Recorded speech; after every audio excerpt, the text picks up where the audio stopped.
Ahora a conversar con dos profesionales médicos, ¿no? Sabes tú, Jorge, saben amigos de RPP, que el Hospital 2 de Mayo, yo diría emblemático, cumple 146 años de fundación.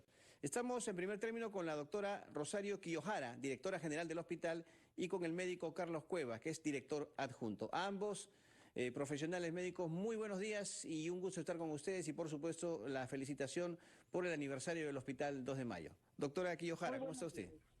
Muy buenos días, es un gusto estar esta mañana con ustedes.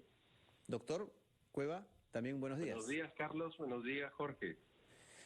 Bueno, doctora Quijojara, a ver, ¿en qué situación se encuentra en estos momentos, en el día del aniversario del Hospital 2 de Mayo, en cuanto a atención se refiere y básicamente para los que van a diagnosticarse con COVID-19 y el tratamiento respectivo que tiene que haber para quienes sufren esta enfermedad?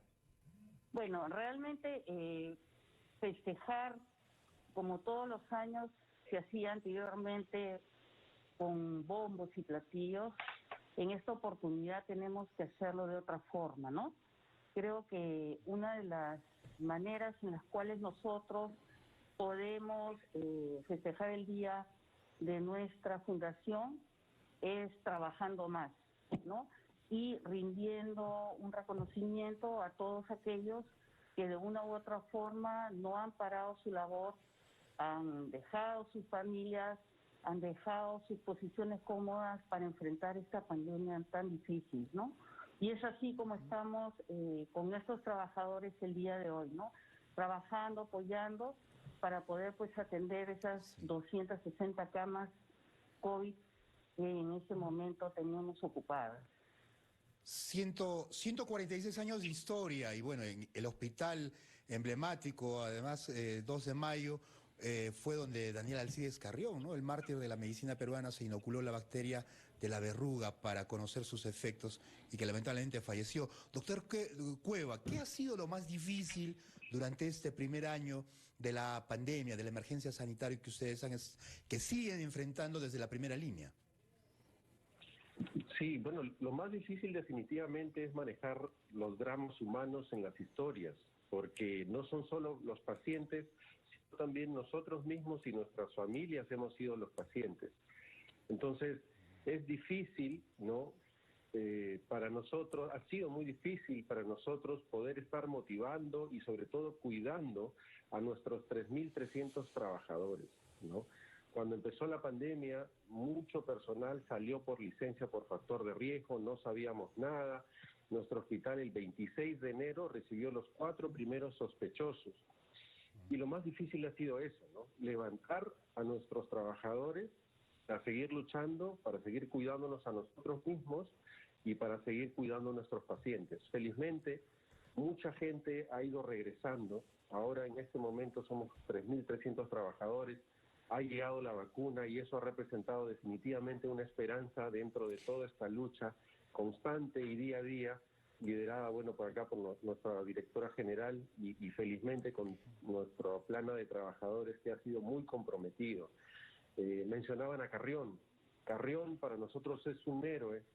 Nosotros tenemos un mausoleo aquí y bueno, nuestros trabajadores tenemos ya muchos héroes que han dejado su vida aquí y todas esas historias han sido, yo creo que lo que más nos golpea a nosotros como directivos en este momento y a nuestros compañeros de trabajo. ¿Cuántos días estaba internado? Sí, bueno, doctora Quijojara, y yo quería más o menos que nos cuente usted, a la gente que nos está escuchando y viendo, ¿cómo ha sido la evolución del Hospital 2 de Mayo en todos estos años? Obviamente usted tiene referencia del tiempo que está trabajando, pero haciendo un poco de historia para que la gente conozca acerca del hospital, que repito, es uno de los más emblemáticos que hay en el país. Pero les pido a ambos un minutito, por favor, porque tenemos que cumplir con la pausa comercial y luego retornamos con ustedes para hablar más acerca de este hospital, repito, emblemático, el 2 de mayo. Pausa y regresamos.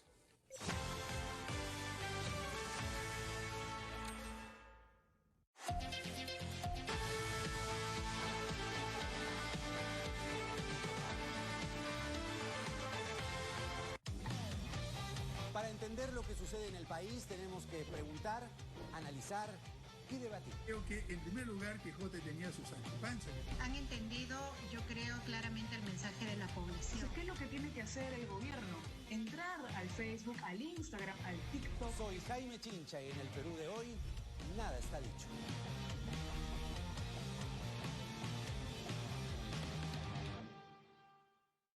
Desde que la Comisión de Reforma del Congreso aprobó el proyecto de ley para que los fondos de jubilación pasen a ser controlados por el Estado, ha habido mucha confusión. Por eso, queremos mostrar el propio texto del proyecto de ley para poder aclarar las dudas de nuestros afiliados.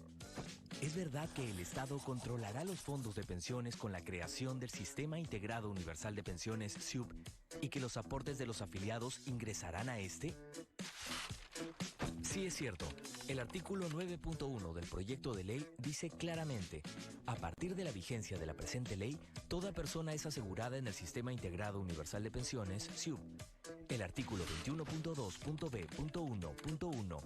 Los trabajadores dependientes incorporados al SIUP realizan aportes de carácter obligatorio, los mismos que están constituidos por un porcentaje de su remuneración. Reformemos el sistema, pero con propuestas que beneficien a nuestros afiliados. En el 2020, RPP reafirmó su compromiso e iniciativas de responsabilidad social frente a la COVID-19. Labor reconocida por la empresa consultora Merco, ubicando a RPP en el puesto número 8 del ranking de las 20 empresas más responsables durante la pandemia. Gracias por la confianza que nos alienta a continuar con nuestra misión: promover el progreso de los peruanos. RPP, la voz del Perú.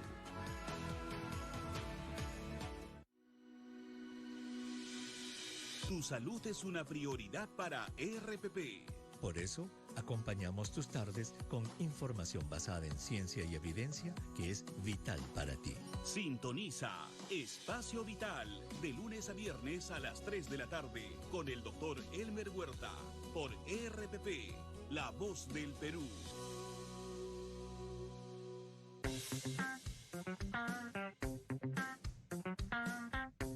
Hola, soy Walter Eizaguirre, experto en finanzas personales. Hoy día quiero hablarles de la mejor forma de hacer un presupuesto en tiempos de crisis. Lo más importante que tenemos que considerar son las cosas básicas con las cuales nosotros vamos a vivir, es decir, la alimentación, la vivienda y algún tipo de crédito u obligación que nosotros podamos tener pendiente. Al poder elaborar una lista de todas estas cosas, deberíamos de planificar un presupuesto para 3 meses. Con esto podremos saber nuestra situación financiera correcta y si vamos a incumplir alguna de nuestras obligaciones para poder tener un plan de contingencia que nos ayude a mantener nuestras finanzas ordenadas.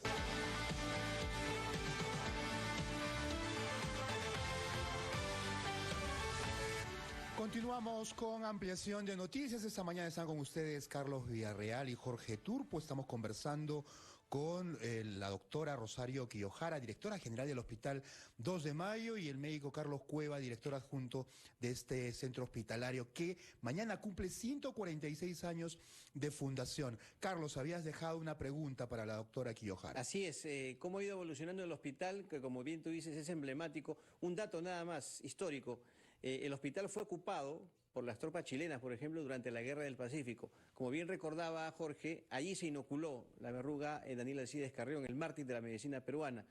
Pero, doctora, ¿cuál ha sido este proceso de evolución para mejora justamente en el tratamiento de los pacientes?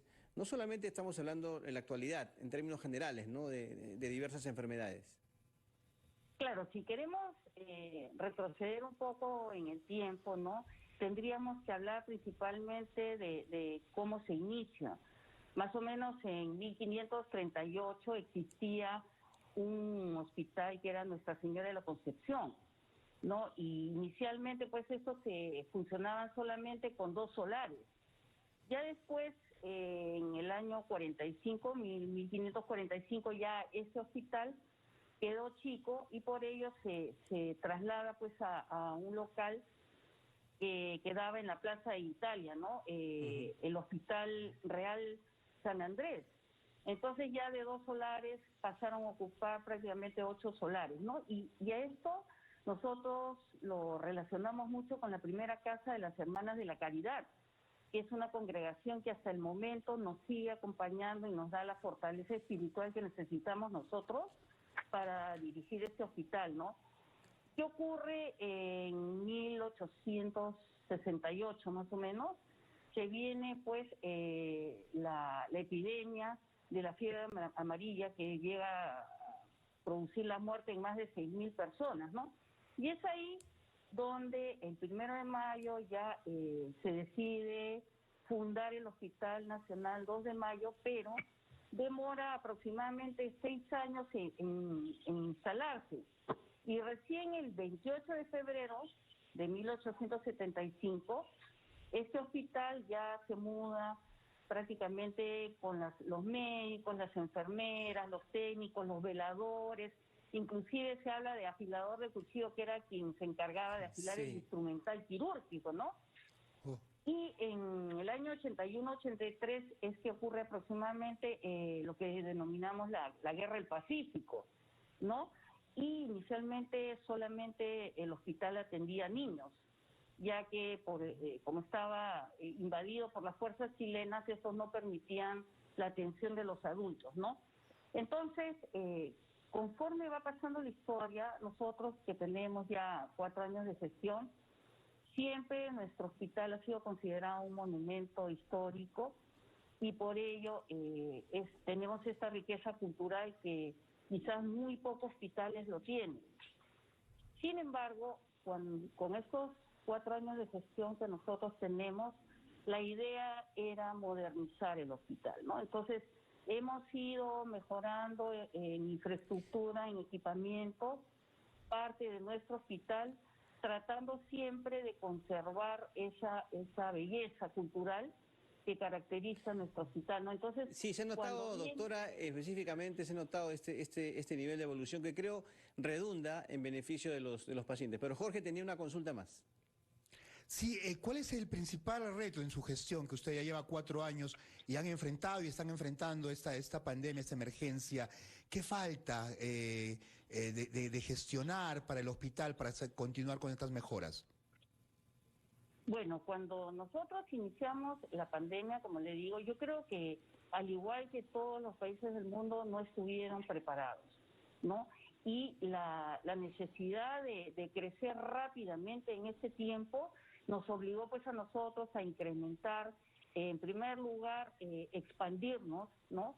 En el número de camas de unidad de cuidados intensivos, en tratar de que todas nuestras salas de hospitalización pudieran estar acondicionados, y eso generó que tuviéramos que disminuir un poco el número de camas porque el distanciamiento, ¿no? Desde el punto de vista de bioseguridad por la carga viral, antes de 40 camas que teníamos en un pabellón teníamos que bajarlo a la mitad para justamente proteger al personal también y a los pacientes para que esa carga no generara más problemas, ¿no? Entonces, una consulta para el doctor Cueva, para terminar. ¿Se ha podido hacer la cobertura en cuanto a vacunación a todos los médicos que han estado en primera línea en el Hospital 2 de Mayo? Sí, Carlos, felizmente nos llegaron 3.381 vacunas en la primera fase y nos acaban de llegar 2.282 adicionales, ¿no? Como somos 3.300 y también se ha tenido bien vacunar al personal de limpieza, al personal de seguridad, ¿no? Con ellos sumamos casi 3.500 y ya estamos casi en el 95% de cobertura de la primera dosis, ¿no? Ese 5% pendiente es porque el personal se ha formado recientemente, porque todavía está en proceso de sensibilización, pero sí podemos decir orgullosos que el 95% de nosotros ya se encuentra vacunado contra con la primera dosis contra el COVID, y la próxima semana empezamos ya la vacunación de la segunda dosis. Muy bien. Bueno, a ambos muchas gracias por estar con nosotros, felicitaciones por la labor que realizan, por el aniversario, y por supuesto queremos que el hospital siga progresando para el beneficio de los pacientes. Muy amables ambos.